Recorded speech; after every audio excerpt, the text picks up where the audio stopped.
तो बहुत बहुत स्वागत है आपके अपने YouTube चैनल आरजीएस में। और हमेशा की तरह आज भी हाजिर हूँ आप सबके बीच डेली करंट अफेयर के प्रोग्राम में। और इस सेशन में को आगे बढ़ाने से पहले, जैसा कि आप लोगों को पता ही होगा कि 22 अप्रैल को श्रीनगर के पहलगाम में भारतीय पर्यटकों और साथ ही साथ विदेशी पर्यटक भी उसमें शामिल थे, उन पर आतंकी हमला हुआ और उनकी जान चली गई।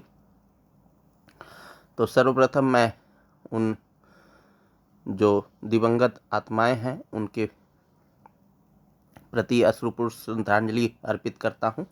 साथ ही साथ जो शोकाकुल परिवार है उनके प्रति संवेदना व्यक्त करता हूं। और बॉर्डर पर सिक्योरिटी ये मजबूत होनी चाहिए। सरकारों को इस संदर्भ में पहल करनी चाहिए कि जो भी बॉर्डर एरिया है, चाहे वो स्थलीय हो या जलीय हो, इसकी सुरक्षा जो है सर्वप्रथम सुनिश्चित हो, ताकि आने वाले समय में ऐसी घटनाएं न होने पाए। और 2008 की घटना भी जो ताज पर हमला हुआ था, वो भी आतंकी घटना थी और बृहद रूप से भयावह थी। उसके बाद पुलवामा घटना हुई, अभी जो है पहलगाम घटना हुई। तो सरकारों को इसके प्रति सचेत होना चाहिए और जो सिक्योरिटी है अपनी वो मजबूत रखनी चाहिए। तो इन्हीं सब बातों के साथ देखते हैं आगे सरकार क्या एक्शन लेती है। तो बढ़ते हैं हम लोग डेली करंट अफेयर के प्रोग्राम में। और आज के लिए आपका पहला प्रश्न, तो भारत ने छठी एशियाई अंडर 18 एथलेटिक्स चैंपियनशिप 2025 में कुल कितने पदक जीते हैं? तो 15 पदक, 11 पदक, 22 पदक, इनमें से कोई नहीं। तो राइट आंसर हमारा क्या हो जाएगा? बी राइट आंसर है, 11 पदक जीते हैं, जिसमें 1 स्वर्ण, 5 रजत और 5 जो है कांस्य पदक जीते हैं।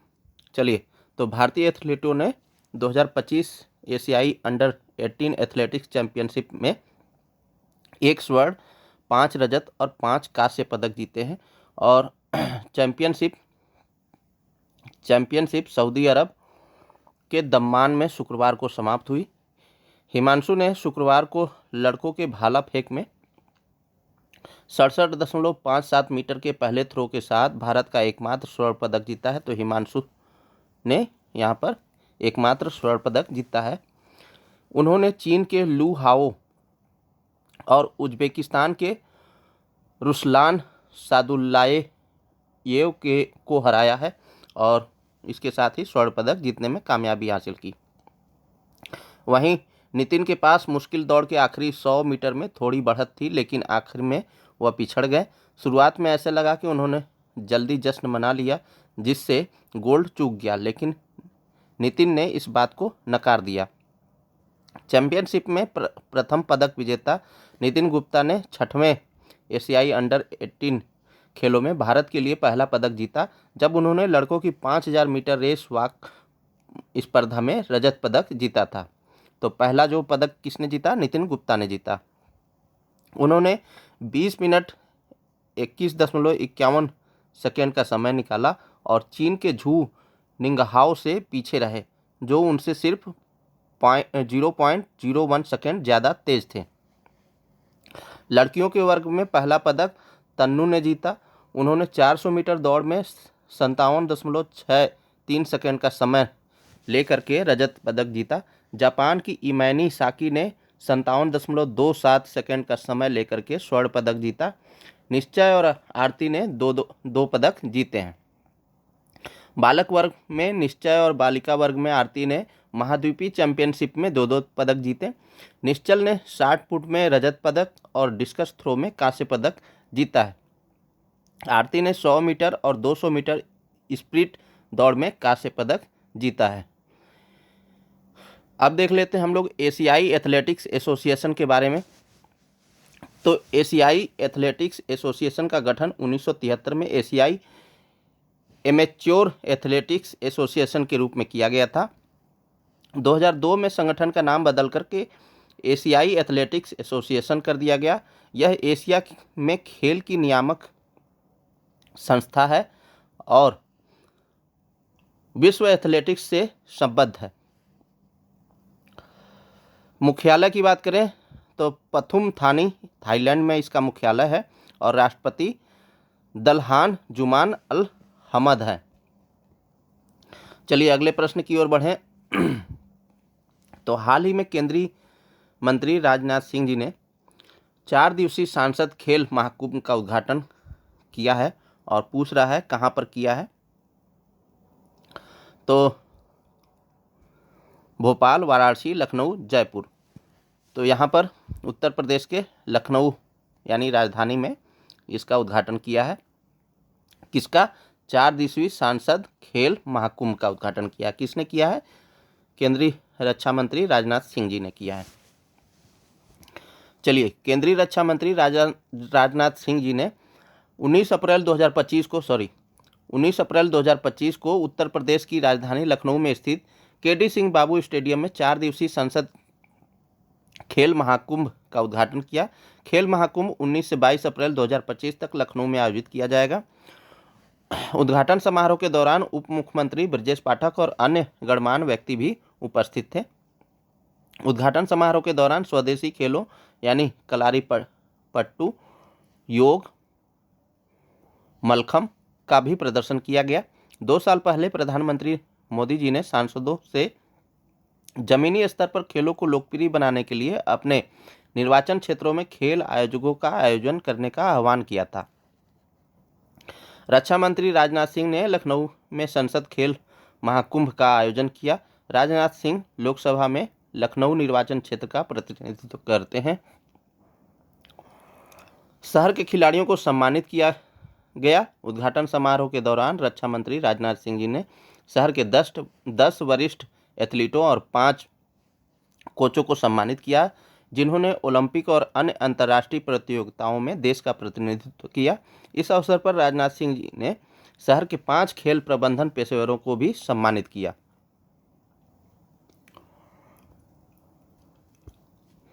लखनऊ संसद खेल महाकुंभ के बारे में बात करें तो यह 4 दिवसीय खेल आयोजन करीब 2500 खिलाड़ी हिस्सा ले रहे हैं इसमें, और इसमें 8 स्पर्धाओं यानी athletics, kabaddi, basketball, volleyball, football, hockey, boxing और ताइक्वांडो में हिस्सा लेंगे। ये प्रतिस्पर्धाएं जूनियर और सीनियर्स वर्ग में होंगी। जूनियर वर्ग में कक्षा 9 से 12 के छात्र हिस्सा ले रहे हैं, जबकि सीनियर वर्ग में डिग्री कॉलेज और यूनिवर्सिटी के छात्र हिस्सा ले रहे हैं। संसद खेल महाकुंभ के लिए पंजीकृत शुरुआती 10,000 खिलाड़ियों में से अंतिम 2500 खिलाड़ियों का चयन किया गया है और लखनऊ नगर निगम क्षेत्र को 9 जोन में बांटा गया था और अंतिम 2500 प्रतिभागियों का चयन करने के लिए इन जोनों में क्वालिफिकेशन स्पर्धाएं आयोजित की गई थी। विजेताओं को 8 लाख रुपए का नगद पुरस्कार दिया जाएगा इस दौरान। चलिए अगले प्रश्न की ओर बढ़ें। तो हाल ही में कहाँ प्रधानमंत्री नरेंद्र मोदी जी ने दुनिया के सबसे ऊंचे रेलवे आर्च ब्रिज का उद्घाटन किया है? तो गुजरात, देहरादून, जम्मू कश्मीर और इनमें से कोई नहीं। तो अभी जो है सबसे ऊंचे यानी दुनिया के सबसे ऊंचे रेलवे आर्च ब्रिज का उद्घाटन किया है। किसने किया है? प्रधानमंत्री नरेंद्र मोदी जी ने किया है। कहाँ पर किया है? जम्मू कश्मीर में किया है। चलिए व्याख्या को देखें तो रियासी जिले के बक्कल गांव में उत्साह और गर्व की लहर दौड़ गई है क्योंकि प्रधानमंत्री नरेंद्र मोदी जी ने 19 अप्रैल को उधमपुर श्रीनगर मुल्ला रेल लिंक के कटरा से संगलदान खंड के अंतिम खंड का उद्घाटन करने वाले हैं या कर चुके हैं। ठीक है, और यह 272 किलोमीटर लंबी परियोजना है जो भारतीय बुनियादी ढांचे के विकास में एक ऐतिहासिक मील का पत्थर साबित होगी।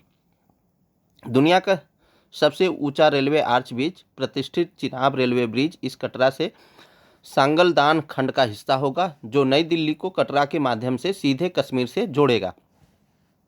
चिनाब ब्रिज नदी तल से 559 मीटर की ऊंचाई पर खड़ा एक इंजीनियरिंग चमत्कार इतिहास में पहली बार आधिकारिक तौर पर कश्मीर घाटी को शेष भारत से रेल के माध्यम से जोड़ेगा। स्थानीय लोग, गणमान्य व्यक्ति और रेलवे के अधिकारियों ने इस महत्वपूर्ण अवसर को देखने के लिए बड़ी संख्या में एकत्रित हुए थे जो एकता, प्रगति और राष्ट्रीय एकीकरण का प्रतीक है। यह सिर्फ एक पुल से कहीं बढ़कर एक निवासी ने कहा कि यह एक जीवन रेखा है। यह हमें न केवल शारीरिक रूप से बल्कि भावनात्मक रूप से भी देश के बाकी हिस्सों से जोड़ता है।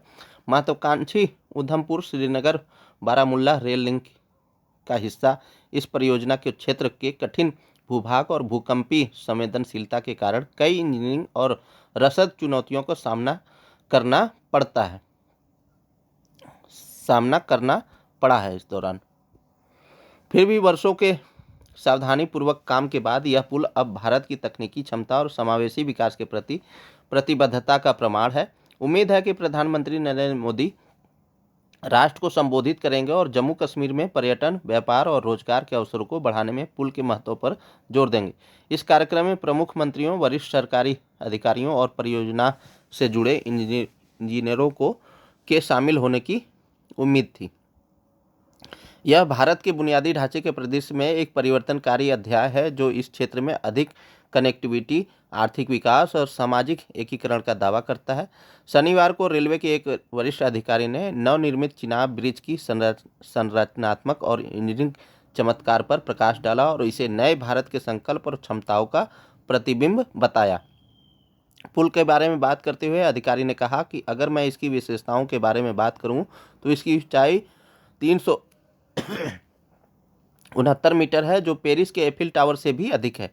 दूसरे, यह पुल दुनिया का सबसे ऊंचा रेलवे आर्च ब्रिज है। तीसरे, यह पुल 250 किलोमीटर प्रति घंटे से अधिक की गति से चलने वाली हवाओं का सामना करने में भी सक्षम है।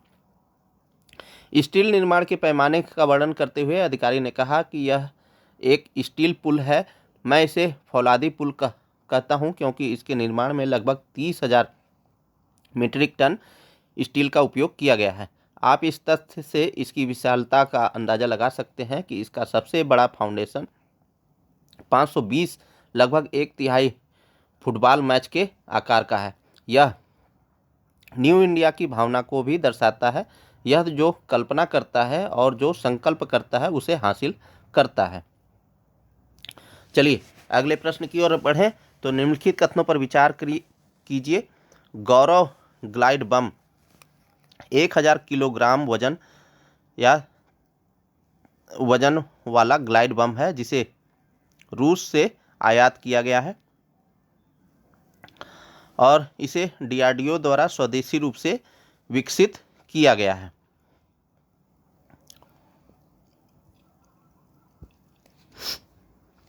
एक मिनट दोस्तों, हाँ, इसे स्वदेशी रूप से विकसित किया गया है। ठीक है, तो पूछ क्या रहा है, उपयुक्त में से कौन से कथन सही हैं और सही विकल्प का चयन करना है। तो अभी जो है गौरव ग्लाइड बम यानी ये विकसित किया गया है डीआरडीओ द्वारा और ये स्वदेशी रूप से विकसित किया गया है। तो इसमें ये दूसरा ऑप्शन तो सही है।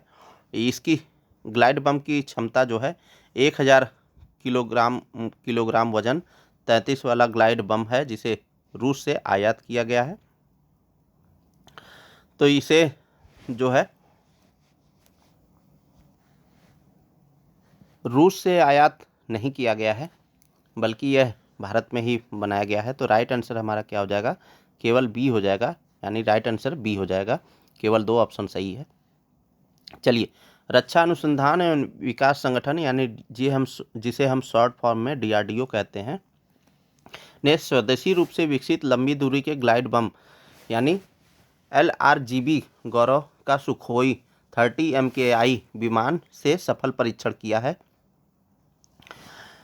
LRGB गौरव की बात करें तो इसके बारे में देखें तो यह स्वदेशी रूप से विकसित वायु प्रक्षेपित परिशुद्धता निर्देशित हथियार है जिसे दुश्मन की वायु रक्षा प्रणालियों की पहुंच से परे दूर स्थित भूमि लक्ष्यों पर सटीक हमला करने के लिए डिजाइन किया गया है। इसके प्रमुख विशेषताओं की बात करें तो रेंज इसका लगभग कितना है, 100 किलोमीटर की सटीक मारक क्षमता है तथा परिचालन रेंज 30 किलोमीटर से 150 किलोमीटर के बीच है। चलिए, वजन की बात करें तो पंख वाले संस्करण गौरव का वजन 1000 किलोग्राम है जबकि बिना पंख वाले गौतम का वजन जो है 550 किलोग्राम है। नेविगेशन की बात करें तो जड़त्वीय नेविगेशन प्रणाली यानी INS उपग्रह मार्गदर्शन और डिजिटल नियंत्रण प्रणाली का उपयोग करता है। इसके महत्व की बात करें तो इसकी महत्वता क्या है, तो स्वदेशी रक्षा विकास के साथ संरेखित होकर भारत की सटीक हमला क्षमताओं को बढ़ाता है। ग्लाइड बम के बारे में बात करें तो ग्लाइड बम एक परिशुद्धता निर्देशित बम है जो वायुगतिकी लिफ्ट का उपयोग करके बिना किसी शक्ति चालित प्रणोदन के लंबी दूरी तक यात्रा करता है। इसका मार्गदर्शन GPS इनर्शियल नेविगेशन सिस्टम या लेजर जैसी प्रणालियों का उपयोग करके बनाया गया है। चलिए Su-30 या MKI की बात करें यानी सुखोई 30 MKI विमान एक बहुउद्देशीय लड़ाकू विमान है जिसे सुखोई डिजाइन ब्यूरो रूस और HAL द्वारा भारतीय वायुसेना के लिए संयुक्त रूप से विकसित किया गया है। चलिए अगले प्रश्न की ओर बढ़ें तो हाल ही में चर्चा में रहे निसार मिशन का संबंध नासा जाक्सा से है और यहाँ पर शुभांशु शुक्ला 1984 में राकेश शर्मा के बाद अंतरिक्ष में जाने वाले दूसरे व्यक्ति होंगे। तो प्रतीक्षित निसार यानी नासा और इसरो के सहयोग से बनाया गया एक संयुक्त मिशन है, उपग्रह मिशन है, जो भारत के इसरो और नासा के बीच एक कोलैबोरेशन को दर्शाता है और इसे जून 2025 में लॉन्च करने की उम्मीद बताई जा रही है। और इसके द्वारा जो है शुभांशु शुक्ला अंतरिक्ष में जाएंगे जो कि 1984 में राकेश शर्मा के बाद अंतरिक्ष में जाने वाले दूसरे भारतीय होंगे। तो राइट आंसर पूछ रहा है सही कथन कौन से हैं, तो यहाँ पर जाक्सा नहीं होगा, जाक्सा तो जापान का है और नासा USA का है, तो यहाँ पर इसरो होना चाहिए। तो इसलिए पहला कथन हमारा क्या है, गलत है। सही विकल्प पूछ रहा है तो ऑप्शन बी हमारा सही हो जाता है। चलिए व्याख्या को देखें तो बहुप्रतीक्षित Nisar NASA ISRO synthetic aperture radar जो है उपग्रह मिशन जो भारत के इसरो और नासा के बीच एक अद्वितीय सहयोगी परियोजना है, अब जून 2025 में लॉन्च होने की उम्मीद है। यह मील का पत्थर कई देरी के बाद आया है, खासकर असेंबली और परीक्षण चरणों के दौरान। इसरो के अध्यक्ष वी नारायण ने केंद्रीय विज्ञान मंत्री जितेंद्र सिंह को आगामी अंतरिक्ष पहलों जिसमें निसार और मई के लिए नियोजित अन्य प्रमुख मिशन शामिल हैं के बारे में जानकारी दी। निसार को गतिशील पर्यावरणीय प्रक्रियाओं में अत्यधिक विस्तृत और दोहरावदार अंतर्दृष्टि प्रदान करके पृथ्वी अवलोकन में क्रांति लाने के लिए डिजाइन किया गया है। निसार मिशन की प्रमुख विशेषताओं की बात करें तो मिशन का नाम निसार यानी NASA ISRO synthetic aperture radar है। कुछ महत्वपूर्ण टिप्पणियों की बात करें तो लॉन्च विंडो जून जो है ये कब होगा, जून 2025 में अपेक्षित है। प्रक्षेपण यान की बात करें तो GSLV यानी जियो सिंक्रोनस सैटेलाइट लॉन्च व्हीकल से इसको प्रक्षेपित किया जाएगा। मिशन का प्रकार की बात करें तो दोहरी आवृत्ति यानी SAR सिंथेटिक अपर्चर रडार का उपयोग करके पृथ्वी का अवलोकन करना है। इसमें कौन कौन सी एजेंसियां शामिल हैं, तो नासा और इसरो इसमें शामिल हैं। चलिए इसके महत्व की बात करें तो नासा और इसरो के बीच पहला प्रमुख सहयोगी पृथ्वी विज्ञान मिशन है। इसका उद्देश्य जो है पृथ्वी के सतह के अत्यंत सटीक उच्च रिजोल्यूशन अवलोकन करना है। निसार के वैज्ञानिक उद्देश्य भी हैं जैसे गतिशील प्रक्रियाओं की निगरानी करें, जैसे ग्लेशियरों का पीछे हटना और बर्फ की चादरों का पिघलना। अब जैसे जो जहाँ से हमारी गंगा नदी निकलती है वो ग्लेशियर भी अभी 34-35 किलोमीटर पीछे हट चुका है, तो उसकी भी निगरानी करेगा ये निसार सिस्टम। चलिए वनस्पति एवं आवरण में परिवर्तन करना, इसका भी अध्ययन करेगा। भूकंप, ज्वालामुखी और भू विरूपण का भी अवलोकन करेगा। 1 सेंटीमीटर जितने छोटे सतही परिवर्तनों का पता लगाना, जिससे प्राकृतिक खतरों और जलवायु संबंधी बदलावों को बेहतर पता लगाना संभव हो सके। जलवायु परिवर्तन, पारिस्थितिक तंत्र की गड़बड़ी और आपदा प्रक्रिया के से संबंधित मॉडलों में सुधार करना। यहाँ पर आपदा होगा, आपदा प्रतिक्रिया से संबंधित जो है अवलोकन करना। अभी जो है इसके प्रक्षेपण में कुछ देरी हुई है, तो मूल रूप से इसे 2024 की शुरुआत में लॉन्च करने की योजना थी। यह एक प्रमुख समस्या जो है 12 मीटर एंटीना में पाई गई, जिसमें सुधार और प्रतिस्थापना की आवश्यकता थी। संयुक्त राज्य अमेरिका में आंशिक रूप से निर्मित इस उपग्रह को अंतिम परीक्षण के लिए 2023 में बेंगलुरु में भेजा जाएगा। एंटेना संबंधी समस्या के कारण इसे अपग्रेडेशन के लिए वापस अमेरिका भेज दिया गया, जिससे समय सीमा में देरी हो गई। आगामी इसरो मिशन की बात करें, अन्य आगामी इसरो मिशन की, तो EOS-09 का प्रक्षेपण होना है। पृथ्वी और उपग्रह से संबंधित है। इसकी क्षमता दिन और रात दोनों समय उच्च रिजोल्यूशन का इमेजन मतलब चित्र प्रदर्शित करना है। साथ ही साथ TVD-2 परीक्षण वाहन D2 मिशन, जो भारत के प्रथम मानव अंतरिक्ष उड़ान मिशन है, गगनयान से जुड़ा हुआ है। इसके उद्देश्य की बात करें तो निरस्त परिस्थितियों में क्रू एस्केप सिस्टम का परीक्षण करना। एक्जियोम 4 मिशन, इसमें भारतीय अंतरिक्ष यात्री सुधांशु शुक्ला अंतर्राष्ट्रीय अंतरिक्ष स्टेशन के लिए उड़ान भरते हैं। शुक्ला 1984 में राकेश शर्मा के बाद अंतरिक्ष में जाने वाले दूसरे भारतीय होंगे।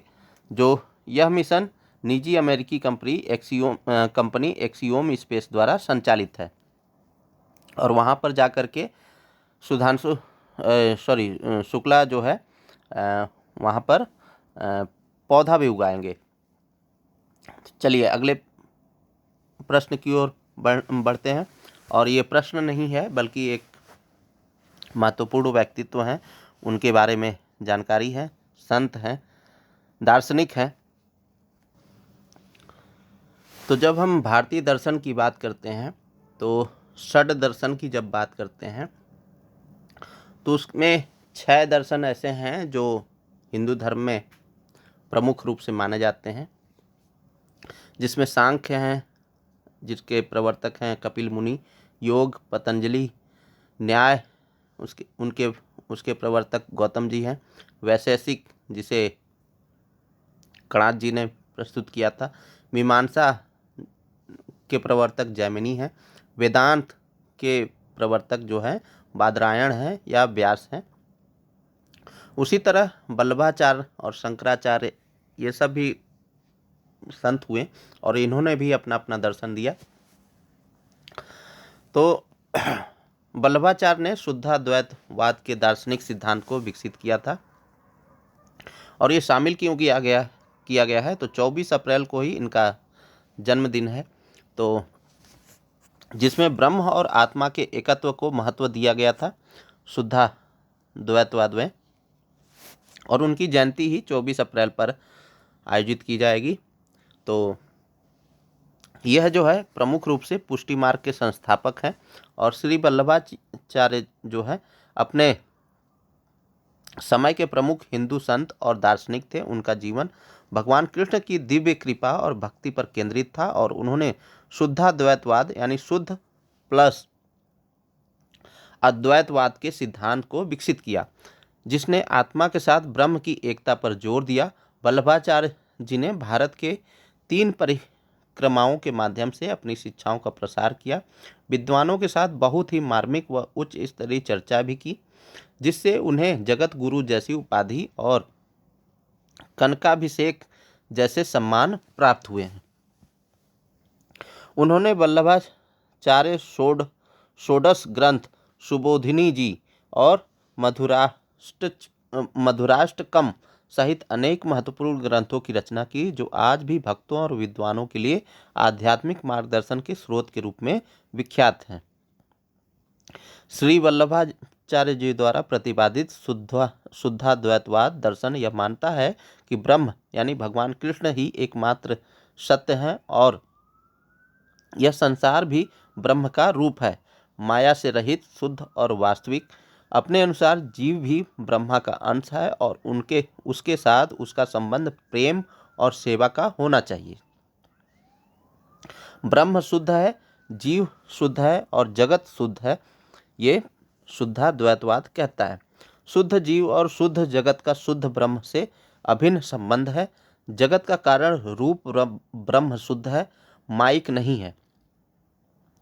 ब्रह्म और जगत में अद्वैत संबंध है। उनका मत है कि वेद, वेदांग, गीता और सभी भगवत शास्त्र ब्रह्मवाद का ही प्रतिपादन करते हैं। श्री वल्लभाचार्य जी ने वैष्णव धर्म के पुष्टि मार्ग संप्रदाय की स्थापना की। उनके दर्शन जो है शुद्धाद्वैतवाद दर्शन अनूठा दृष्टिकोण प्रस्तुत करता है, जहाँ संसार और आत्मा को ईश्वर की अभिव्यक्ति के रूप में देखा जाता है, जिसमें कोई अलगाव नहीं है। उन्होंने इस पर बल दिया कि ब्रह्म यानी परम वास्तविकता सर्जक भी है और सृजन भी है। उन्होंने कहा कि श्री कृष्ण की भक्ति इस दिव्य एकता को साकार करने का मार्ग प्रशस्त करती है। श्री वल्लभाचार्य जी को अविकृत परिणामवादी दार्शनिक माना जाता है। उनका मत है कि ब्रह्म जब जगत के रूप में परिणत होता है यानी आता है, तब भी उसमें किसी प्रकार का विकार नहीं आता, वह शुद्ध और अविकृत ही रहता है। जैसे यदि सोने की धातु से आभूषण बनाए जाएं और मिट्टी से बर्तन बनाए जाएं, तो इस निर्मिति के पश्चात सोने या मिट्टी में किसी प्रकार का विकार नहीं आता। सोना शुद्ध सोना एवं मिट्टी शुद्ध मिट्टी ही बनी रहती है। इसी प्रकार ब्रह्म जगत का रूप धारण कर लेने के बाद भी वह शुद्ध ब्रह्म ही बना रहता है, उसमें किसी प्रकार की विकृति नहीं आती है।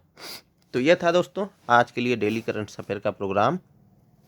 उम्मीद करते हैं आप सभी को अच्छा लगा होगा और अन्य लोगों तक भी इस चैनल को शेयर करें, वीडियो को अन्य लोगों तक भी पहुंचाने का कष्ट करें, ताकि हमारा भी मनोबल बढ़े और आपके एग्ज़ाम के लिए जो महत्वपूर्ण तथ्य डेली करंट अफेयर से संबंधित हों वो हम आप तक लाते रहें। इन्हीं सब बातों के साथ मिलते हैं किसी अन्य वीडियो में। तब तक के लिए बहुत बहुत शुक्रिया, बहुत बहुत धन्यवाद। जय हिंद दोस्तों।